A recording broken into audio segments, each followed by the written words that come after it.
comparison with C.S. Lewis's quote for what literature represents, I wrote it based off of the two literary works for The Crucible and Romeo and Juliet. Both were written by Arthur Miller, The Crucible, and William Shakespeare for Romeo and Juliet.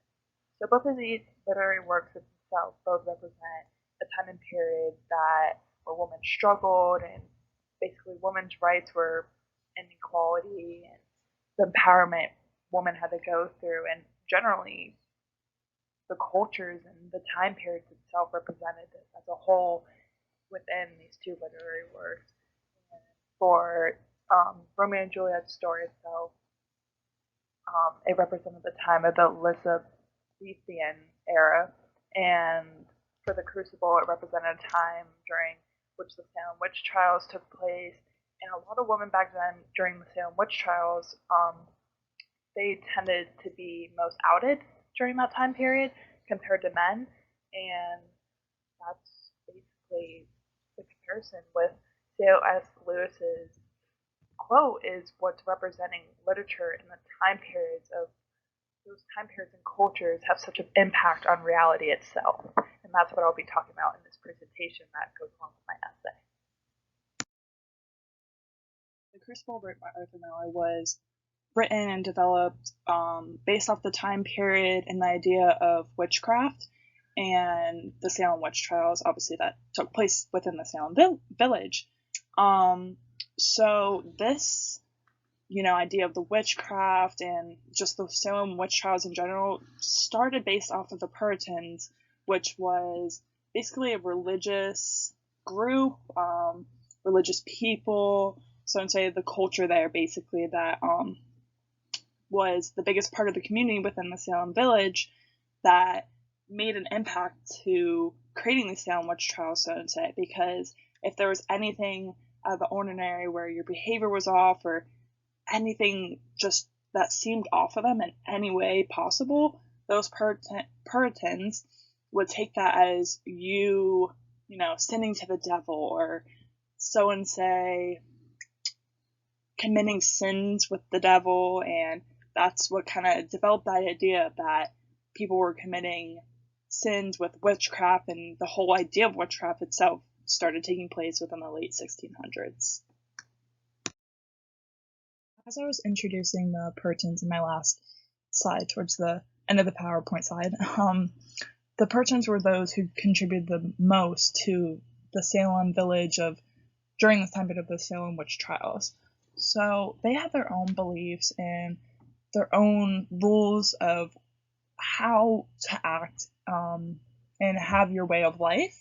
So they were a group of English Protestants, basically, and this happened to take place during the late 16th and early 17th centuries. So they wanted to regulate everyone with their own forms of worship, and if someone were to act different, or they had this suspicion that someone was just the same behavior that someone were to usually act was off, even though it probably was not, the Puritans took that to their beliefs and just made it a suspicious outcome. And I thought it was interesting to include this little quote and statement from National Geographic that religious leaders instilled a fear of the devil and preached that those who did not conform to the Puritan way of life would be used by the devil to carry out his wishes. So there was, a way of life for them that if someone were not to act their way of life, that it just wasn't right, and it was basically Puritan's way or no way. So during Shakespeare's era, it was during the time and culture of the Elizabethan times. So that was basically the time of, Queen Elizabeth was the utmost authority and was ruling of England. So in the 16th century, England itself was divided by religion. It took place between the 1500s and 1600s overall, but the actual term of this era and time came from Queen Elizabeth's royalty. It was also part of the English Renaissance, and with it came great literature and literary works such as Romeo and Juliet. And during that time, women were treated a lot differently, and it was all kind of based off of that same idea from, the crucible with religion having a tie within it. As I was briefly explaining with women being treated differently, and religion having a greater influence on that. So during the Elizabethan times, like I was saying, the idea of women were that they were the lower and weaker of the two sexes, and women were just told more of what to do by the power of a man.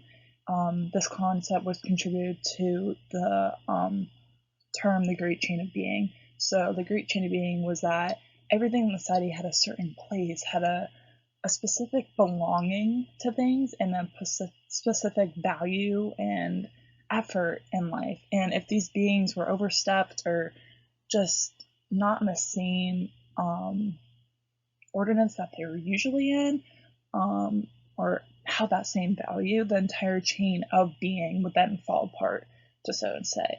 So, women were just have that bigger contribute to society, and were just told of always what to do, especially by their fathers. So when Romeo and Juliet, for example, Juliet is kind of owned more by her father, and he actually, before meeting Romeo, is kind of forced into a marriage, and that's why this whole thing is kind of arranged with the nurse, and she needs help from the nurse to get out of this marriage and sneak around and get married to Romeo as soon as possible, because she already had an arranged marriage that she was forced in without even a say. And that was just common during this time era, and that also belonged to that great chain of being.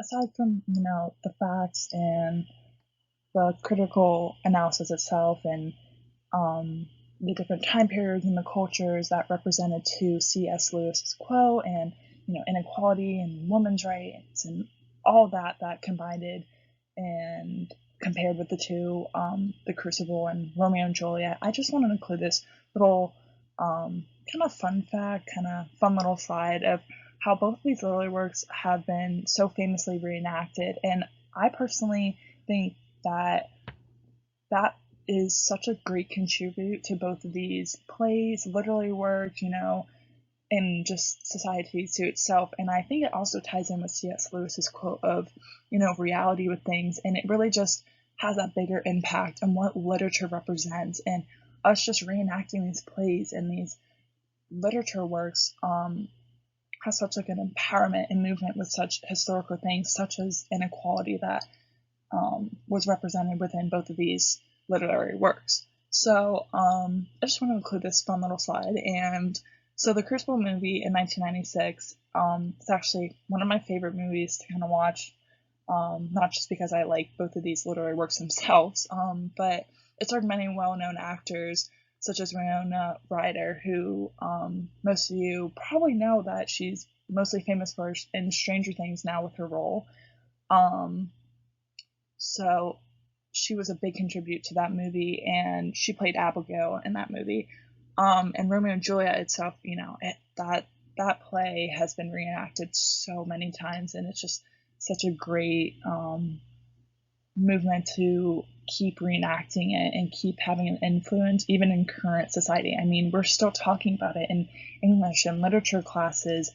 I mean, I remember learning about it just in my junior year of high school. It's just great that we still are, learning and talking about these things and analyzing these things in the current generation. So, Romeo and Juliet had many remakes, and the movies in 1960 and 1996 were two of them. The one that's my favorite is the one that was released in 1960, and that actually was the first reenactment of the movie. And I think that one portrays most of the literary work and play itself.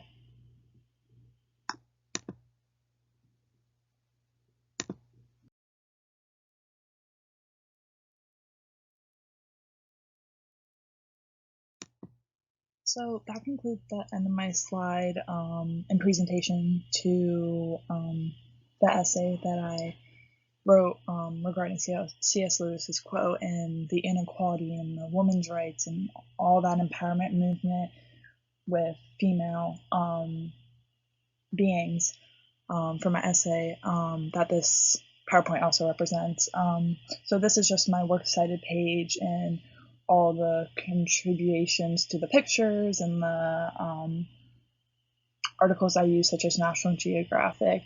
But basically, these two literary works I think are so important to learn in a current generation. And I personally, with my views on everything that is going on with, the pro-life movement and pro-choice movement and Planned Parenthood and all that being taken away or decided for a woman, is just very interesting to look back on these two literary works and compare what is going on with present society now.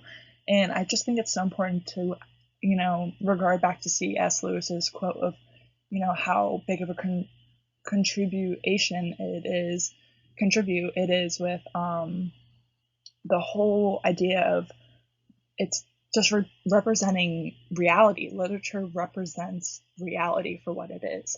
And we cannot forget that idea, and we cannot forget these, literary works that hold, that are most important and hold that idea to history itself. And, looking back on it, you see what has happened with inequality. You see what has happened with these women who have fight for freedom and fight to, pick their own marriages, wear what they want to, have their own beliefs. And I just feel like it's such an important thing to look back on with, especially like I was saying, with what is happening nowadays with, women possibly not being able to decide, and, a couple years, totally our rights just being, as women, being taken away, just because society has made the bigger contribution to overruling us in the ideas of what we should have for our own beliefs and our own freedoms. And I just think it's really important to reflect back on such literature works like this. And it just holds such a higher meaning to C.S. Lewis's quote. And I think that's really what he was regarding. It's just history and reality and life itself. They all kind of tie together and compare to each other with such a higher impact and empowerment that we cannot lose our idea of what literature represents and how important it is with history and knowing what is right to do in the world.